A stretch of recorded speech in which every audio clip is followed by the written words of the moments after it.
वसाइद Rijal one निसा फौकल बुयूत, मर्द औरतूं घरनि जे छितनि जे मथां चढ़िया। वल गिलमान वल खिदम फितरो, नंढड़ा ॿार खादमा औरतूं रस्तनि में निकितियूं। युनादूना, ईअं निदा करण लॻा, ईअं सॾण लॻा, ईअं पुकारण लॻा, या मोहम्मद या रसूल अल्लाह, या मोहम्मद या रसूल अल्लाह। अॼु असीं बि इहे ई नारा था हूं, या मोहम्मद या रसूल अल्लाह। नंढड़नि ॿारनि नारा थिया। अॼु बि माण्हू चवनि था त उहे बि मदीने में वञो पोइ उते या रसूल अल्लाह चओ, चवनि था न, हिते न चओ। पहिरीं ॻाल्हि यादि रख मुस्लमान, मदीने जे अंदरि जिन्हनि ॿारनि मर्दनि औरतनि जेके नारा हणिया आहिनि, हुज़ूर सल्लल्लाहु अलैहि वसल्लम मदीने जे गलियुनि मां जॾहिं घुमियो हो, ज़ाहिर त सभिनि जे अॻियां कोन हूंदो, परे बि हूंदो, दूर बि हूंदो, किथे बि हूंदो। हुज़ूर सल्लल्लाहु अलैहि वसल्लम एॾो लश्कर हूंदो, एॾो इस्तक़बाल जे लाइ लिखता आहिनि। ॿी ॻाल्हि, छेड़ा नारा न हो। इन जे करे असांजो जो मुस्लमान अक़ीदो आहे, हुज़ूर सल्लल्लाहु अलैहि वसल्लम जहिड़ी तरह 1450 साल पहिरीं ज़िंदा हुआ, अॼु बि महबूब ज़िंदा आहे। सुभान अल्लाह। असांजो महबूब वफ़ात करे कोन हो, ख़त्म कोन थी, अॼु बि ज़िंदा आहे पंहिंजे रोज़े अनवर जे अंदरि। सिर्फ़ हिकिड़े आन जे लाइ, हिकिड़े लम्हे जे लाइ, कुल्लु नफ्सिन ज़ाइक़तुल मौत जे मुआफ़िक़ ख़ुदा ताला उहो चखायो आहे। बाक़ी असांजो नबी अॼु बि पंहिंजे रोज़े में ज़िंदा आहे। हदीस ॿुधाए, सईद बिन मुसय्यब ताबी आहे, जॾहिं हर्रा जो यज़ीद पलीत जॾहिं मदीने जे मथां हमलो कयो, मदीने जे मथां हमलो थियो, 3 ॾींहं 3 रातियूं मस्जिद नबवी जे अंदरि बांग नमाज़ कोते थिए। वो ज़ईफ़ ताबई आहे, फरमाए थो त मूंखे मस्जिद जे अंदरि न बांग जो आवाज़ आयो, न नमाज़ जे टाइम जी का ख़बर ते पई, पर आउं नमाज़ पढ़ंदो त हुज़ूर सल्लल्लाहु अलैहि वसल्लम जे रोज़े मज़ा बांग जो आवाज़ ईंदो, इन बांग ते आउं पंहिंजो नमाज़ पढ़ंदो हो। महबूब जे रोज़े मज़ा बांग जो आवाज़ ईंदो हो, उन बांग ते आउं नमाज़ पढ़ंदो हुउसि। मूंखे ॿी ॿार जी का बि ख़बर कान हुई। अरे जिंदा नबी आहे न, तॾहिं महबूब जे रोज़े मज़ा अज़ान जो आवाज़ तो अचे। यादि रखो, अल्लाह जो महबूब पंहिंजे रोज़े अनवर जे अंदरि अॼु बि नमाज़ूं पढ़ी रहियो, अॼु बि इबादतूं करे रहियो। आम इंसान मुकल्लिफ न आहे, पर अल्लाह जो महबूब सल बल्कि सभु नबी पंहिंजे क़ब्रनि में ज़िंदा हूंदा आहिनि, अल्लाह जूं इबादतूं कंदा हूंदा। बाक़ी उन साल जो जवाब जेके चवनि था उते वञी करे या रसूल अल्लाह चओ, अस्सलातु सलाम अलैका या रसूल अल्लाह पढ़ो, हिते न पढ़ो। पहिरीं ॻाल्हि इहा, मुस्लमान जहिड़ो असांजो मदीने में ईमान, इहो ई असांजो हिते ई ईमान आहे। न हुते ईमान असांजो ॿियो, हिते ईमान ॿियो। जहिड़ो हुते ईमान असांजो हिते बि इहो ई ईमान। त जहिड़ी तरह हुते पढ़णु जाइज़ आहे त हिते बि पढ़णु जाइज़ आहे। जेकॾहिं गुनाह हुजे हा त हुते बि मना हुजे हा, गुनाह जो कमु हुते बि मना हुजे हा न। पोइ इहा कहिड़ी शरीयत आहे, हिकिड़ी जॻह ते जाइज़, ॿी जॻह ते जाइज़ न। यादि रख मुस्लमान, रब्बे ज़ुल जलाल जी इज़्ज़त जो कसम आहे, जॾहिं महबूब ऐलाने नबुवत फरमायो आहे, महबूब जॾहिं मके जे जबलनि मां गुज़रंदा हुआ, अल्लाह जे महबूब जे मथां जबल जा पत्थर बि अस्सलातु वस्सलाम अलैका या रसूल अल्लाह पढ़ंदा। महबूब त वण ऐं पत्थर ऐं जबल मूं मोहम्मद खे ॾिसी करे अस्सलाम अलैका या रसूल अल्लाह पढ़ंदा हुआ, त उहे पत्थरनि बि सलातो सलाम अलैका या रसूल अल्लाह पढ़ियो। इन वणनि बि या रसूल अल्लाह पढ़ियो। जंग जे जानवरनि बि महबूब जे मथां सलातूं पढ़ियूं आहिनि। त मुस्लमान आऊं तूं नबीअ जा गुलाम आहियूं, महबूब जो कलमूं करण वारा आहियूं। तूं बि या रसूल अल्लाह चवंदो, इंशा अल्लाह तुंहिंजा बि ख़ुदा बेड़ा पार फरमाए छॾे। महबूब जॾहिं मदीने में आया, पंहिंजे साहबाए किराम सां गॾु, पोइ हर हिकिड़े साहिब ईअं पे चाहियो त अल्लाह जो महबूब सल्लल्लाहु अलैहि वसल्लम अॼु राति जो असां वटि महिमान बने। हर हिकिड़े ईअं पे चाहियो त अल्लाह जो महबूब अॼु असां वटि हुजे। पर अल्लाह जे महबूब फरमायो, मुंहिंजी उठ के अल्लाह ताला इहो इख्तियार ॾेई छॾियो, जंहिं घर जे अॻियां वञी करे वेहंदी आऊं मोहम्मद उन जो महिमान बणिजंदुसि। उठजी मार बि महबूब छॾे ॾी। जंग जे जानवर अल्लाह जे हुज़ूर खे सुञाण। महबूब जी हिकिड़ी उठ हुई जंहिंजो नालो अदबा उठ जो नालो। इहा महबूब जी सवारी जी उठ हुई। हुज़ूर सल्लल्लाहु अलैहि वसल्लम जेल बि वेंदा आहिनि, उठ जे मथां सवार थींदा हुआ। महबूब जो विसाल मुबारक थियो, उन विसाल खां बाद उठनि खाइण पीअण छॾे ॾियारी। महबूब जी जुदाई बर्दाश्त न करे सकी, खाइण पीअण महबूब सां कलाम कंदी विया, उठ हुजूर सल्लल्लाहु अलैहि वसल्लम सां ॻाल्हाईंदी हुई, कलाम कंदी हुजूर सल्लल्लाहु अलैहि वसल्लम सां। पोइ अल्लाह जो महबूब जो विसार थियो न, खाइण पीअण बंदि करे पोइ इहा उठ वेचारी मरी वई, जंहिंजो नालो अदबा। बुखारी शरीफ़ हदीस आहे, महबूब जेको ना सवारी जी जेके असां दराज़ गोश पंहिंजी ज़बान में गॾा चवंदा आहियूं, उनजो नालो याफूर हो। हुजूर सल्लल्लाहु अलैहि वसल्लम के साहिबे खे घुराईंदा हुआ, इन याफूर गॾा मुबारक खे चवंदा त वाह याफूर अबू बकर खे सॾु करे अच। पोइ इहो दराज़ गोश महबूब जो सवार इहो ईंदो हो, अबू बकर जे दरवाज़े जे मथां वञी करे ईअं कंदो त अल्लाह जो महबूब सुभान अल्लाह जंग जे जानवर में हुजूर सल्लल्लाहु अलैहि वसल्लम सां ॻाल्हायो। याफूर जॾहिं महबूब जो विसार थियो, इहो याफूर बि खाइण पीअण छॾे ॾिनई महबूब जी जुदाई में, इहो बि मरी वियो। जंग जे जानवर बि महबूब जी जुदाई बर्दाश्त कोन। ऐं तूं हिकिड़ा आहियूं जेको असांखे बजाए महबूब जो ज़िक्र करण जे अञा असां हिन खे असां हिनखे मथां बिदअत ऐं शिरक जा लफ़्ज़ था असां ॻाल्हियूं। मुस्लमान इहो तुंहिंजो कहिड़ो ईमान आहे? ॿुधायो, पहिरीं नबीअ जे ज़िक्र जे लाइ का दलील खपे? नबीअ जे शान ॿुधण जे लाइ का दलील खपे? जंहिं नबीअ सां तुंहिंजी मोहबत आहे, जंहिं नबीअ जो तूं कलमो पढ़ियो आहे, छा उन्हनि जे शान खे उनजी अज़मत बयान करण जे लाइ असां तोखे किताब क़ुरान जूं हदीसूं आहे दलील तोखे पेश कयूं? मुस्लमान यादि रख, जेको नबीअ जो उम्मती आहे, ख़ुदा जो कसम उनजे अॻियां नबीअ जो जॾहिं शान थो थिए, तुंहिंजी दिलि ख़ुशि थी थी। ॿुधायो, हिन जॻह ते असीं छो था कयूं? क़ुरान था पढ़ूं, नबीअ जा मुज़ात बयान करियूं था, महबूब जो शान बयान करियूं था, इहो बि तोखे बुरो थो नज़र अचे? पोइ मुस्लमान तुंहिंजे कलमे पढ़ण जो कहिड़ो मक़सदु आहे? इहा आम ॻाल्हि अवां खे सम्झ में अचे थी, हिन में को दलील जी ज़रूरत कान्हे का। कहिड़ी हिन में ख़राबात आहे? कहिड़ो इहो असांजो ग़लति कमु आहे? ख़र्च बि कयूं असां सुन्नी, ज़िक्र बि कयूं असां सुन्नी, बरनि सभु वाबी। सदको मोहम्मद मुस्तफ़ा जो महबूब इन्नमा अना क़ासिमुन वल्लाहु युती, ऐं मोहम्मद तक़सीम करण वारो, अल्लाह मूंखे अता थो करे। अल्लाह महबूब खे ॾे थो, महबूब पंहिंजे ग़ुलामनि खे ॾे थो, ग़ुलाम पंहिंजे महबूब जे नाले ते सदको था कनि। सुभान अल्लाह।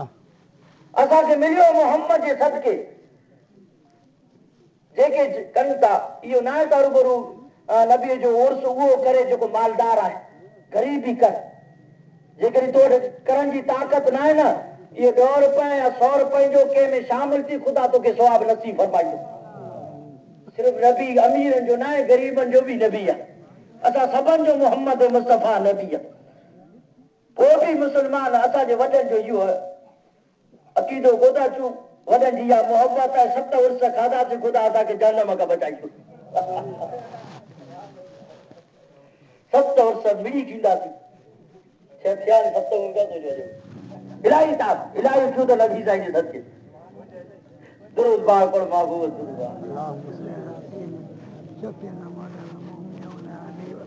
साहबी सल्लम बारिक में दुरूद पाक पढ़ अल्लाहुम्मा सल्ली अला सय्यिदना नबियना मौलाना मुहम्मद व अला आलिहि व सहबिहि व सल्लम बारिक अजमईन। तो महबूब सल्लल्लाहु अलैहि वसल्लम पंहिंजे उन सवारी जे मथां जॾहिं मदीने पाक में दाख़िल थिया, पोइ हर साहबी ईअं ते चाहियो त महबूब मुंहिंजे घर जा महिमान बणजनि ऐं महबूब जो मेज़बान बणिजा, ख़िदमत कजनि। हटा के एतिरो क़दुरु गाजूं भरियूं पंहिंजे घर जे अॻियां रखियो त उठ भले घास अचे असांजे घर जे इहा मोहबत। पोइ उठ फिरंदी मदीने जे गलियुनि में, उन जॻह ते वञी करे वेठी जेका 1000 साल पहिरीं तुब्बा बादशाह जेको महबूब जे लाइ घर बनायो हो, हिन में हज़रत अबू अयूब अंसारी ते रहियो हो। उन घर जे अॻियां अची करे अजी रहे महबूब सल्लल्लाहु अलैहि वसल्लम। उहा रात, उहो वक़्तु, हता कि जेसिताणी रहिया महबूब उन घर में पंहिंजी ज़िंदगी गुज़ारियो। पोइ बाद में महबूब सल्लल्लाहु अलैहि वसल्लम जे लाइ मकानात बनाए विया। पर 1000 साल पहिरीं महबूब सल्लल्लाहु अलैहि वसल्लम जी आमद जे लाइ जेको घर बनायो तुबा हुमैरिया, उन यमन जे बादशाह अल्लाह जे महबूब खे इहा बि ख़बर हुई त हिन जो ख़त बिनाले जॻह ते फिलाणे घर में ऐं मूं मोहम्मद जे लाइ इहो घर बनाया आहिनि। इहा उठ फिरंदी वञी उन घर जे अॻियां अची रही। सुभान अल्लाह। हाँ जंहिं यादि रखो जंहिं चीज़ सां निस्बत हुजूर सल्लल्लाहु अलैहि वसल्लम जी थिए उहा चीज़ भी वॾी कमाल वारी हूंदी आहे, उहा भी वॾी अज़मत वारी हूंदी आहे। हज़रत कतादा सहाबी रसूल रात जो वक़्तु महबूब सां गॾु इशा जी निमाज़ पढ़ियां, अंधेरी ऊंदाही रात हुई।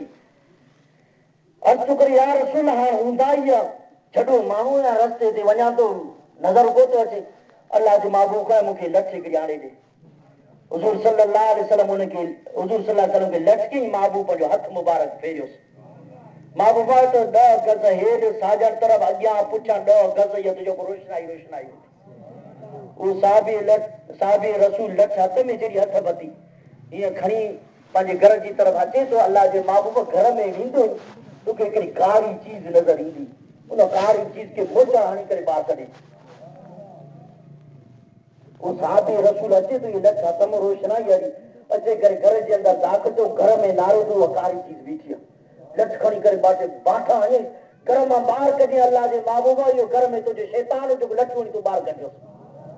अरे साहबी जो घर ख़बर न आहे किथे हो, राति अंधेरी अल्लाह जे महबूब खे ख़बर आहे त मुंहिंजे साहबी जे घर में छो छो थो थिए। जॾहिं असांजे लाइ हुकुम ई आहे जॾहिं राति जो असां घर अचूं घर में ॿार बच्चा आई तो चओ अस्सलाम वालेकुम सलाम भेजो।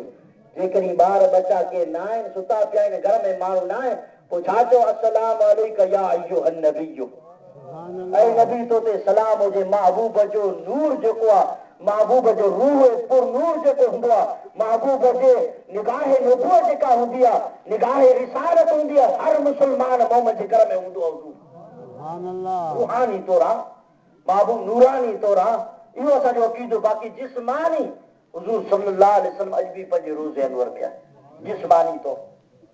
ईअं मता चओ त असांजे घर में पाण नबी साईं आहे महबूब निगाह नबूवत सां, महबूब सल्लल्लाहु अलैहि वसल्लम रूहानी एतबार सां, नूरानी एतबार सां, नबूवत जे एतबार सां अल्लाह जो महबूब हर मुस्लमान मोमिन जे घर में हूंदो।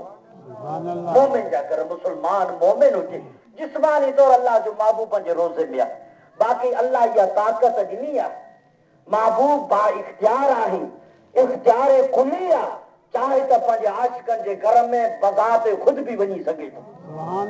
अल्लामा जलालुद्दीन सुयूती रहमतुल्लाह तआला अलैह फरमाए तो बेदारी जी हालत में पंहिंजे इलाके में पंहिंजे हुजरे में महबूब सल्लल्लाहु अलैहि वसल्लम के 70 खां ज़ायद मर्तबा मुहक्कम सां ॾिठो आहे। अल्लामा अब्दुल वहाब शेरानी रहमतुल्लाह तआला अलैह फरमाए तो मूं पंहिंजे 8 साथियुनि सां गॾु हुजूर सल्लल्लाहु अलैहि वसल्लम जे अॻियां मूं बुखारी शरीफ जूं हदीसूं पढ़ियूं आहिनि। हाँ अल्लाह इहो इख्तियार ॾिनो पंहिंजे महबूब खे पंहिंजे आशिकनि वटि ज़ाहिरी ॾिसो यादि रखो महबूब जेकॾहिं के अल्लाह वारे के नेक इंसान के ख्वाब में अचनि समझो त हक़ीक़त में मोहम्मद मुस्तफ़ा आयो आहे। सुभान अल्लाह। इहो न आहे त महबूब जी का तस्वीर आई आहे, महबूब जो को फोटो आयो न, इहो ईमान आहे मुस्लमान। ऐं तूं ख्वाब लहूं था आसमान में फिरूं था या त सोन चांदी मिलिया साहब जो शुदा कुछ को अल्लाह जो महबूब जॾहिं ख्वाब में अचे तो समझो तो सही मुस्तफ़ा बनफ्स नफीस आया है, का चीज ॾिनऊं आहिनि समझो त हक़ीक़त में मुस्तफ़ा ॾेई आई। कई वाक़ियात आहिनि जीअं ॿुधो त अल्लामा बूसीरी रहमतुल्लाह तआला अलैह बीमार वॾो शाइर आहे लेकिन महबूब जा नात पढ़ी आहे। आख़िरी राति जो हिसो थियो अल्लाह जो महबूब आयो आहे, इमाम बूसरी वटि पंहिंजो हथ मुबारक फैलायो आहे। इमाम बूसरी तंदुरुस्त बणिजी वियो, पंहिंजी चादर मुबारक बि ॾेई आहे। इमाम बूसरी साहब जो अचे तो सही सलामत महबूब चादर ॾेई वियो, चादर बि रखी आहे। सुभान अल्लाह। हिकिड़ो शख़्स आहे वञे तो मदीने में वञी करे चए तो अना ग़रीब या रसूल अल्लाह सल्लल्लाहु अलैहि वसल्लम, या रसूल अल्लाह तुंहिंजे महिमान आया मूंखे को ताम खाराए। थोड़ी निंड आई आहे, निंड जी हालत में मानी मिली आहे हुज़ूर सल्लल्लाहु अलैहि वसल्लम ॾिनी आहे, अधु खाधई बेदार तो थी त अधु मानी जो अॻियां रखियो पियो। सुभान अल्लाह। ॿुधायो इहो अक़ीदो आहे जेकॾहिं नबी अचे ख्वाब जी हालत में समझो त ख़ुदि मोहम्मद मुस्तफ़ा आयो आहे। का चीज़ ॾिनाई आहे त यकीनन का चीज़ ॾे इहो असांखे। सुभान अल्लाह। इहो को बि वसवसो को थो थी सघे, को बि वहम को थो थी सघे, को बि बुरो इहो ख़्याल को थो थी सघे। छेजे करे इन्ही जे करे महबूब फरमाए मन रानी फ़क़त रानी, मन रानी फिल मनाम फ़क़त रानी, जंहिं शख़्स मूंखे ख़्वाब में ॾिठो पोइ गोया के मूं मुहम्मद खे ॾिठो इन शैतान ला यतमस्सलु बेशक शैतान मुंहिंजी सूरत कोतो बनाए सघे। ॿुधाए मुसलमान वॾो लानती दुनिया में केरु आहे? शैतान वॾो लानती, जहन्नम जो वॾो हक़दार, पोइ शैतान जा चेला। सही है? जॾहिं नबीअ जे मिसल दुनिया जो बदतरीन मखलूक शैतान कोतो थी सघे, पोइ केरु मुल्लो चए त आउं नबीअ जो शैतान खां बि वॾो शैतान, शैतान का भी बुरो। माज़ल्ला के चए त मोहम्मद असां जहिड़ो खाधाई कौन था पीताई शादी चई इहो मुसलमान असांजो जो अक़ीदो न आहे। असांजो अक़ीदो त नबी नूर आहे, बेमिसल आहे, नबी जी बशरियत बि अफसलुल बशर आहे। इहो असांजो ईमान आहे। बाक़ी कायनात हुज़ूर सल्लल्लाहु अलैहि वसल्लम जे सदके में सॼी वजूद में आई।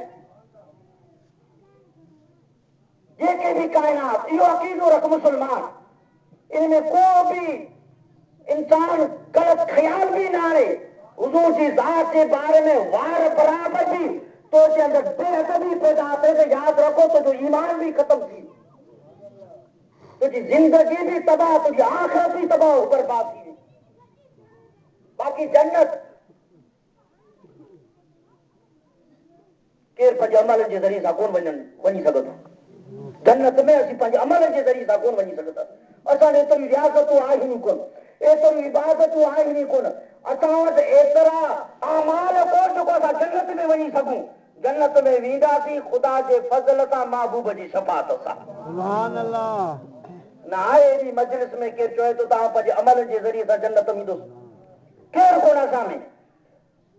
पर अल्लाह जे महबूब जन्नत में ॿुधाए छॾे जन्नत में केरु माण्हू दा केतिरा हूंदा। दुरूद पाक पढ़ी हदीस ॿुधाए। तव्हांजो मीलाद दुरूद पाक पढ़ो, जो मीलाद आहे अल्लाहुम्मा सल्ली अला सय्यिदना नबीना मौलाना मुहम्मद व अला आलिहि व सहाबिहि सल्लम बारिक अजमईन। हुजूर सल्लल्लाहु अलैहि वसल्लम फरमाया फिल जन्नत मिअतु व इशरून सफ़न, जन्नत में 120 सफ़ू हूंदियूं। सही हदीस आहे। अल्लाह जे महबूब खे ख़बर आहे जन्नत में केरु वेंदा, केतिरियूं सफ़ू आहिनि। सभु नबी साईं ॾिसी करे मूं तोखे ॿुधायो 120 सफ़ू हूंदियूं। 120 सफ़नि मां अल्लाह जे महबूब में समानून मिना मिन उम्मती 80 सफ़ू मुंहिंजे गुलामनि जूं हूंदियूं।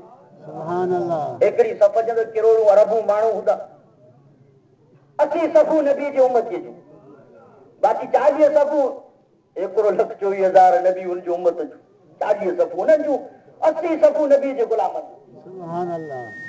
बिलफर्ज़ असीं दुनिया जा आलिम बुज़ुर्ग जमा करियूं, हिकिड़ी में करोड़ूं अरबूं हूंदा, हिकिड़ी सफ़ 2 सफ़ू 3 सफ़ू 4 5 पोइ 10 ताईं। बाक़ी सफ़र में केरु मुस्लमान त सभु नबी जा मिलाद मनाइण वारा हूंदा। सुभान अल्लाह।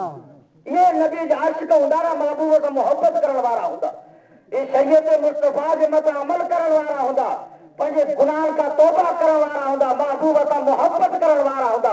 इंशाअल्लाह नबी जी मोहब्बत में तो ख़र्च कयो, महबूब जे मिलाद में आयो आहे, तुंहिंजे दिल में ख़ुशी आहे, गुंबद ख़ज़रा में मोहम्मद मुस्तफा जी ख़ुशी आहे। सुभान अल्लाह। तू पंहिंजे माटनि जे नाले, मुसलमान हदीस तो माटनि जे नाले को सदको कर, को खैरात कर। महबूब सल्लल्लाहु अलैहि वसल्लम फरमाया अल्लाह ताला जिब्रील जी मोकिल, जिब्रील वहां सोन जो तश्त कर, सोन जे तश्त में इहो तोहफ़ो जो शामिल करे वञी करे उन कब्र वारे खे पेश कर। पोइ जिब्रील अमीन सोन जे तश्त में इहो तोहफ़ो खणे थो, कब्र जे किनारे ते बीह करे उन मरहूम मैयत जे रूह खे पेश थो करे। मैयत वठी करे ख़ुशि थो थिए, ख़ुशि थो थिए मैयत। पोइ ॿुधायो मुसलमान हे त विसाल करे आए, हिन जे बारे में को था जो कब्र में ज़िंदा आहे, पर अल्लाह जो महबूब जिंदा है। पर अल्लाह जे महबूब जॾहिं मूं तुंहिंजो तोहफ़ो ॾिसंदा ख़ुशि कोन थींदा। अल्लाह जो महबूब जॾहिं ख़ुशि आहे त सम्झो त तुंहिंजी दुनिया बि कामयाब आहे, तुंहिंजी आख़िरत बि कामयाब आहे। इन हैसियत सां, इन ईमान सां, इन अक़ीदे सां नबी पाक सल्लल्लाहु अलैहि वसल्लम जे आमद जे सिलसिले में असां ख़ैरात करियूं था, सदक़ात करियूं था। हिकिड़ो इहो, ॿियो फ़ाइदो इहो असांजी नस्ल औलाद खे नबी जी मोहब्बत पैदा थींदी। अॼु तूं झंडियूं खणी करे जुलूस जेको मनाई थो न, ॿारनि जे हितां ताज लॻा पिया आहिनि, ॿार तुंहिंजे बिल हणनि था, ख़ुशियूं मनाइनि था, झंडियूं हथ पुछनि था, बाबा छेला तो ये ऐं जवाब ॾींदा, बाबा असांजो नबी आयो, अल्लाह ताला असांजे मथां एहसान कयो, उन नबी जो जलसो कयो, ॿारनि जी दिलि में नबी जी मोहबत पैदा थी। हिकिड़ी ॻाल्हि सची ॿुधाए मुस्लमान, तूं जेके नबीअ जा मुखालिफ़ आहिनि, नबीअ जे ज़िक्र जा मुखालिफ़ आहिनि, मिला जा मुखालिफ़ आहिनि, असां को था हुनखे काफ़िर चूं, गुमराह बद को था चूं, थोरो रिआयत कयूं था, मीलाद जे सदके थोरो रिआयत कयूं था, जेके को था मनाइनि ऐं पंहिंजे इलाइक़े जे अंदरि न ॿारनि जे हथ में झंडियूं ॾियो, वॾा इहे बिगड़जियासीं, बिगड़जे, नंढ जे दिलि में पाणी मोहबत पैदा थींदी। नात पढ़ो, जलूस कढो, उहे नंढा पाणी माटनि खे तंग कंदा, बाबा असांखे झंडी वठी ॾे, बाबा असीं जुलूस में वञूं त पाणी ईंदा, पोइ नबी जी मोहबत पाणी दिलि में पैदा थींदी। इहा करियो, इंशाअल्लाह इहो वॾो वज़ीफ़ो सुठो आहे। पोइ पाणी पाण हाणे अचे ऐं रस्ते सभु कुझु कनि था, थोरो वतो हाणे इंशाअल्लाह रस्ते ते अचे वेंदा, नबी जो कलमो पढ़ण वारा रस्ते ते